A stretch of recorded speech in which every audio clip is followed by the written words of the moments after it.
I would say that that people who have a strong cash reserves and a good secure job, okay, and no untoward catastrophes happening in their lives, are probably relatively um, immune from homelessness. We could all have a disaster happen. I mean, I could have a wildfire blow through here and burn me down. I would not have a house. Would I be homeless? Um, Depends on how you define homeless. I would have lost my housing. But if I still have a secure income, if I have money in the bank, if I have an insurance policy to cover my losses, I can go rent an apartment and move back into permanent housing over time. So homelessness in part is, do I have the money to afford to find some place to live? Okay. However, there's a large proportion of society that is a paycheck away from not being able to pay their bills. Okay, so in that way, there are a lot of people who are very vulnerable.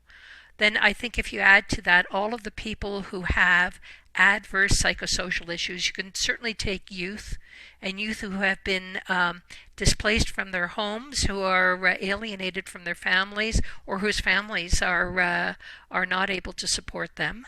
They certainly, people who have serious mental health issues and without a supportive family, absolutely. Women who have experienced marital abuse and domestic violence and need to get out, absolutely. People who have serious physical conditions and have no other income other than disability income, absolutely, because disability income does not provide you with enough money to provide for independent housing and have enough left over to pay for your bills at the end of the day. So there are a lot of very vulnerable people who are out there.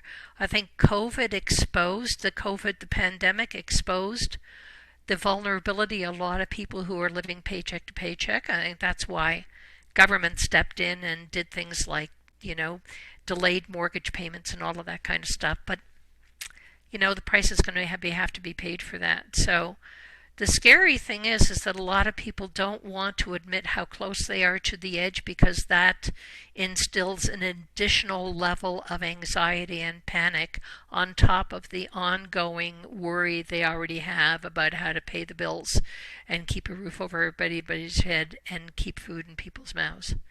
And the people who are immune from that really don't want to look at that. It's like it's too scary to look at where would I be but for the grace of God. So yeah. So who's vulnerable and who's not vulnerable also casts the great divide, doesn't it?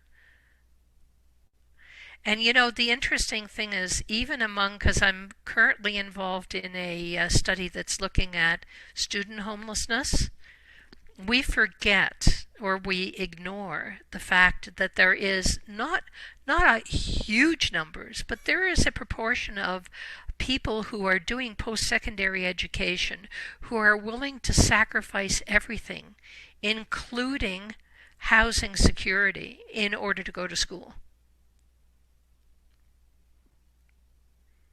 And I mean, in some ways, they're the resilient. They're survivors.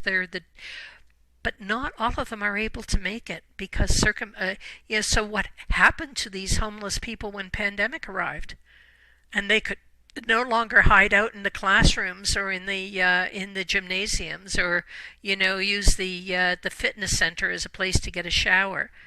What happened to them? And did they have to drop out of school because they could no longer contend? And when they could no longer afford, where could they find free internet? Couldn't go sit in a cafe. The cafes were closed. So there were a lot of people who were caught with the pandemic closures in terms of how vulnerable they were and how vulnerable they continue to be.